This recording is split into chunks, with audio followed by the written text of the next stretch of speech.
दोस्तों नमस्कार। तो आज का हमारा टॉपिक है यूरोपीय कंपनी का आगमन। यूरोपीय कंपनी का आगमन 15वीं शताब्दी के उत्तरार्ध में हुआ था। सबसे पहले पुर्तगाली 1498 ईस्वी में आए थे। उसके बाद अंग्रेज 1600 ईस्वी में आए थे। फिर डच 1602 ईस्वी में आए थे। डेनिश 1616 ईस्वी में आए थे। फ्रांसीसी 1664 ईस्वी में आए थे। स्वीडिश 1731 ईस्वी में आए थे। अगर इनका हम क्रम ध्यान रखें तो सबसे पहले पुर्तगाली आए थे, उसके बाद अंग्रेज आए थे, फिर डच आए थे, उसके बाद डेनिश, फ्रांसीसी और अंत में स्वीडिश आए थे। अब हम बात करते हैं पुर्तगाली की। पुर्तगाली का सबसे पहला यात्री वास्को डी गामा आया था। वास्को डी गामा जो है गुजराती पथ प्रदर्शक अब्दुल मनीद की सहायता से 90 दिनों की यात्रा करके 17 मई 1498 को कालीकट के केरल बंदरगाह पर उतरा, जहां उसका जमोरियन हिंदू शासक जो जमोरियन था उसने स्वागत किया। तो इसमें महत्वपूर्ण बातें हो गई। एक तो वास्को डी गामा जो पुर्तगाली यात्री था वो अब्दुल मनीद की सहायता से 90 दिनों की यात्रा करके 17 मई 1498 ईस्वी को, तो ये डेट महत्वपूर्ण हो गई। 1498 ईस्वी 17 मई कालीकट केरल बंदरगाह पर उतरा था। नेक्स्ट अगला पॉइंट है पेट्रो अल्ब्रेज केब्राल दूसरा पुर्तगाली था जो 31 दिसंबर 1500 ईस्वी को भारत आया था। फ्रांसिस्को डी अल्मीरा का कार्यकाल 1505 से 1509 ईस्वी तक था। यह प्रथम पुर्तगाली गवर्नर के रूप में 1505 ईस्वी में भारत आया था। तो पुर्तगाली का प्रथम पुर्तगाली गवर्नर फ्रांसिस्को डी अल्मीरा हुआ। फ्रांसिस्को डी अल्मीरा ने भारत में शांत जल की नीति अर्थात ब्लू वाटर पॉलिसी को अपनाया था। फिर 1509 ईस्वी में अल्फांसो डी अल्बुकर्क दूसरा गवर्नर बनकर भारत आया था। अल्फांसो डी अल्बुकर्क भारत में पुर्तगाली शक्ति का वास्तविक संस्थापक था। तो ये यहाँ से क्वेश्चन बन सकता है कि पुर्तगाली शक्ति का वास्तविक संस्थापक कौन था। उसने कोचीन को अपना मुख्यालय बनाया। 1510 ईस्वी में बीजापुर शासक यूसुफ आदिल शाह से गोवा को छीना। तो गोवा को छीनने वाला कौन था? यूसुफ आदिल शाह से। तो पुर्तगाली गवर्नर को अल्फांसो डी अल्बुकर्क ने गोवा को 1510 ईस्वी में यूसुफ आदिल शाह से छीना था। नेक्स्ट आता है पुर्तगाली गवर्नर नीनो डी गुना ने 1530 ईस्वी में क्या किया? कोचीन के स्थान पर गोवा को अपनी राजधानी बनाया, अर्थात पुर्तगालियों की राजधानी गोवा बना। अल्फांसो डिसूजा पुर्तगाली गवर्नर थे। इनके साथ संत फ्रांसिस्को जेवियर भारत आए थे और अल्फांसो डिसूजा ने सैन थोमा हुगली द्वीप में पुर्तगाली बस्तियों की स्थापना की थी। सैन थोमा मद्रास में हो गया, हुगली बंगाल में, दीव काठियावाड़ में। ये यहाँ से महत्वपूर्ण क्वेश्चन बन सकता है कि भारत का पहला प्रिंटिंग प्रेस 1556 ईस्वी में स्थापित किया गया था पुर्तगालियों के द्वारा। कहाँ पे? तो गोवा में। तो पुर्तगालियों ने गोवा में 1556 ईस्वी में अपना पहला प्रिंटिंग प्रेस स्थापित किया था। एक यहाँ से क्वेश्चन बनने की संभावना है कि कार्टेज आर्मेडा काफिला पद्धति किससे संबंधित है? तो इससे उसका उत्तर आ जाएगा पुर्तगालियों से। तो पुर्तगालियों से संबंधित है क्या? कार्टेज आर्मेडा काफिला पद्धति। इसके तहत जहाज़ों के अरब सागर में, कौन सागर में? अरब सागर में प्रवेश को नियंत्रित करते थे। उन्होंने का मतलब ये हुआ कि जो पुर्तगालियों ने गोथिक स्थापत्य कला का प्रचलन किया था। पुर्तगालियों ने 1503 ईस्वी में कोचीन अर्थात केरल में अपनी पहली फैक्ट्री स्थापित की थी। तो पुर्तगालियों की जो पहली फैक्ट्री थी 1503 ईस्वी में कोचीन में थी, और 1505 ईस्वी में कन्नूर में 1505 ईस्वी में कन्नूर में उन्होंने अपनी पुर्तगाली फैक्ट्री दूसरी फैक्ट्री स्थापित की थी। तंबाकू की खेती का श्रेय भी पुर्तगालियों को ही जाता है। इन्होंने भारतवासियों को अवगत कराया था। पुर्तगाली भारत में सबसे पहले आए थे और सबसे बाद में 1961 ईस्वी में गोवा छोड़कर गए थे। अर्थात सबसे पहले भारत में पुर्तगाली आए थे और सबसे बाद में भी, अर्थात सबसे अंत में वही गए। नेक्स्ट है हमारा डच हॉलैंडवासी। डच संसद 1602 ईस्वी में डच ईस्ट इंडिया कंपनी की स्थापना की थी। कॉर्नेलियन हाउटमैन पहला डच यात्री था, तो इसका नाम इम्पोर्टेंट हो सकता है, कॉर्नेलियन हाउटमैन। तो 1596 ईस्वी में यह भारत पहुंचा था। डच नौसेना नायक वादेर हैग ने 1605 ईस्वी में मसूलीपट्टनम में प्रथम डच कारखाना स्थापित किया गया था। तो डचों का पहला कारखाना कहाँ था? मसूलीपट्टनम में, और दूसरा कारखाना था पेत्तोपोली में। पेत्तोपोली कहाँ है? निजामपत्तनम में। पेत्तोपोली निजामपत्तनम में है। डच द्वारा स्थापित कुछ अन्य कारखाने पुलिकट में थे, सूरत में, करिकल में, चिंसुरा में और कोचीन में। तो ये 5 कारखाने हो गए। तो पुलिकट में 1610 ईस्वी में स्थापित किया गया था, सूरत में 1616 ईस्वी में, करिकल में 1645 ईस्वी में, चिंसुरा में 1653 ईस्वी में और कोचीन में 1663 ईस्वी में स्थापित किया गया था। नेक्स्ट बात करते हैं हम जो डच कारखाने पुलिकट में थे उनको गैल्ड्रिया का किला कहा जाता था। तो पुलिकट के डच कारखाने को गैल्ड्रिया का किला कहा जाता था, और जो डच कारखाने चिंसुरा अर्थात हुगली में थे उसे गुस्तावुस फोर्ट कहा जाता था। गुस्तावुस फोर्ट। पिपली। तो पिपली में क्या हुआ था? पिपली कहाँ है? तो बंगाल में है। पिपली बंगाल में है। वहाँ पहली डच फैक्ट्री स्थापित की गई थी, लेकिन शीघ्र ही बालासोर में स्थानांतरित कर दी गई। तो जो पिपली में क्या हुआ? तो पहली डच फैक्ट्री स्थापित की गई थी, लेकिन यह स्थानांतरित कहाँ हुआ? तो बालासोर में। पुलिकट जो है मुख्यालय था पुर्तगालियों का, और पुलिकट में डचों ने स्वर्ण के सिक्के पैगोडा का प्रचलन करवाया था। तो यहाँ से क्वेश्चन पूछा था पैगोडा क्या था? तो पैगोडा जो था वो स्वर्ण सिक्का था, जो संबंधित किससे था? पुर्तगालियों से संबंधित, डचों से संबंधित था। जो पैगोडा है वो डचों से संबंधित था। 1759 ईस्वी में अंग्रेज़ों ने डच को वेदरा के युद्ध में पराजित कर भारत में उनकी गतिविधियां समाप्त कर दी गई। तो यहाँ से क्वेश्चन इंपॉर्टेंट बन सकता है कि वेदरा का युद्ध किससे संबंधित था? तो वेदरा का युद्ध अंग्रेज और डच से संबंधित है, जिसमें डच पराजित हुए थे और अंग्रेज विजय हो गए थे, और यह युद्ध 1759 ईस्वी में। फिर हम बात करते हैं अंग्रेज की। तो अंग्रेज जो है इंग्लैंड में मर्चेंट एडवेंचर्स नामक व्यापारियों का समूह था। इंग्लैंड में मर्चेंट एडवेंचर्स नामक व्यापारियों का समूह था। उन्होंने the governor and company of merchants of London trading into the East Indies company की स्थापना की थी।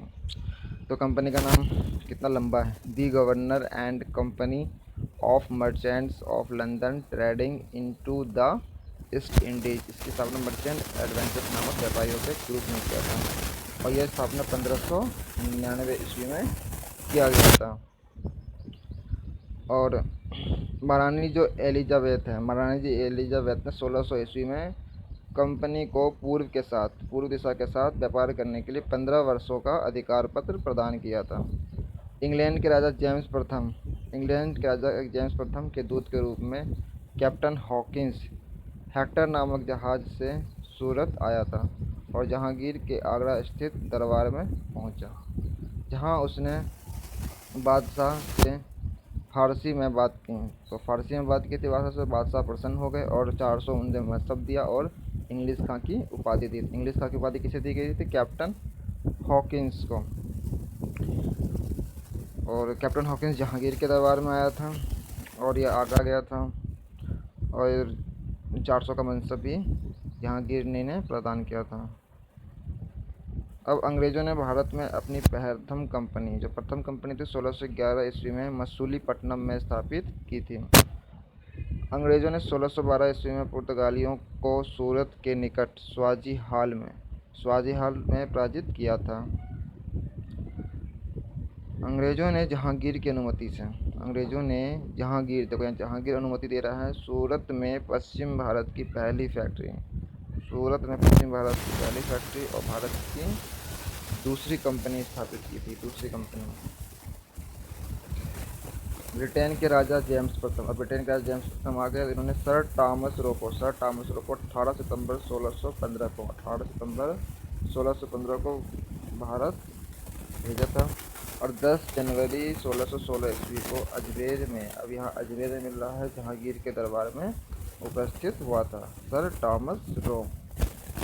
अब गोलकुंडा के सुल्तान ने 1632 ईस्वी में अंग्रेज़ों को सुनहरा फरमान दिया था। सुनहरा फरमान का संबंध किससे था? अंग्रेज़ों से, जिसको गोलकुंडा के सुल्तान ने दिया था। अंग्रेज़ों ने पूर्वी तट पर अपना कारखाना 1633 ईस्वी में बालासोर और हरिहरपुरा में स्थापित किया था। नेक्स्ट टॉपिक आता है फ्रांसिस डे नामक एक अंग्रेज अधिकारी थे जिन्होंने चंद्रगिरी के राजा से मद्रास को पट्टे पे लिया था और वहाँ फोर्ट सेंट जॉर्ज की स्थापना की थी। कब? 1639 ईस्वी में। तो 1639 ईस्वी में फ्रांसिस डे ने चंद्रगिरी के राजा से मद्रास को किराए पे लेकर फोर्ट सेंट जॉर्ज की स्थापना की थी।